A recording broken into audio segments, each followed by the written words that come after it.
കഴിഞ്ഞ ദിവസവും നമ്മൾ താമസിച്ചത് CRPFന്റെ ക്യാമ്പിൽ തന്നെ കേട്ടോ. അങ്ങനെ രാവിലെ എണീച്ച് നല്ലൊരു ബ്രേക്ക്ഫാസ്റ്റ് ഒക്കെ കഴിച്ച് അവിടെ നിന്ന് ഇറങ്ങി കേട്ടോ. കഴിഞ്ഞ ദിവസം നല്ല മഴ പെയ്തുകൊണ്ട് റോഡ് ഭയങ്കര മോശമാണ്. അതുപോലെ തന്നെ ഈ വന്ന വണ്ടികളെല്ലാം ഇംഫാലിൽ നിന്ന് സിൽച്ചാറിലേക്ക് പോകണം കേട്ടോ. ഇത് എല്ലാ ദിവസവും അങ്ങോട്ടും ഇങ്ങോട്ടും പോകുന്നുണ്ട്. അങ്ങനെ വന്ന വഴിക്ക് നല്ല കിടിലം കാഴ്ചയൊക്കെ കാണാൻ പറ്റി. കാരണം ഞാൻ പറഞ്ഞ പോലെ കഴിഞ്ഞ ദിവസം നല്ല മഴ പെയ്തുകൊണ്ട് അടിപൊളി കോടയും കാര്യങ്ങളൊക്കെ ആയിരുന്നു കേട്ടോ. അതുപോലെ വന്ന വഴിക്ക് ഒരു പുള്ളീനെ കണ്ടുപിട്ടി. പുള്ളി നമ്മളെ ചായക്ക് ഇൻവൈറ്റ് ചെയ്തിട്ട് അങ്ങനെ ചായയും കാര്യങ്ങളൊക്കെ കുടിച്ച് അവിടെ വേറെ കുറച്ച് ആൾക്കാരൊക്കെ ഉണ്ടായിരുന്നു കേട്ടോ. അത് കഴിഞ്ഞ് എനിക്കൊരു വെള്ളവും കാര്യങ്ങളൊക്കെ മേടിച്ചു തന്നു. അത് കഴിഞ്ഞിട്ട് എന്നോട് പറഞ്ഞു വാ നമുക്ക് ഫുഡ് കഴിക്കാന്ന് പറഞ്ഞാൽ എനിക്ക് ഭൂരിയും കാര്യങ്ങളൊക്കെ മേടിച്ചു തന്നിട്ടാ. ആ ഫുഡൊക്കെ കഴിച്ചിട്ട് ഞാൻ പുള്ളിനോട് നന്ദി പറഞ്ഞ് അവിടെ നിന്ന് ഇറങ്ങി. പിന്നെ അതുപോലെ തന്നെ നല്ലൊരു വ്യൂ കണ്ടിട്ടാ. ഈ കാണുന്നത് ഇംഫാലിലെ അടിപൊളി വ്യൂവും കാര്യങ്ങളാണ്.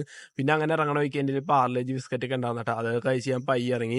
അങ്ങനെ ഒരു ഗ്രാമം കണ്ട് അതിൻ്റെ ഉള്ളിൽ കൂടെ വണ്ടി എടുത്താണ്ട സൈക്കിളിൻ്റെ സ്പോക്ക് ഒടിഞ്ഞു പോയി. അങ്ങനെ ആകെ പെട്ട അവസ്ഥയിലാണ് കേട്ടോ. സൈക്കിൾ ചവിട്ടുമ്പോഴുള്ള അവസ്ഥ ഇതാണ്.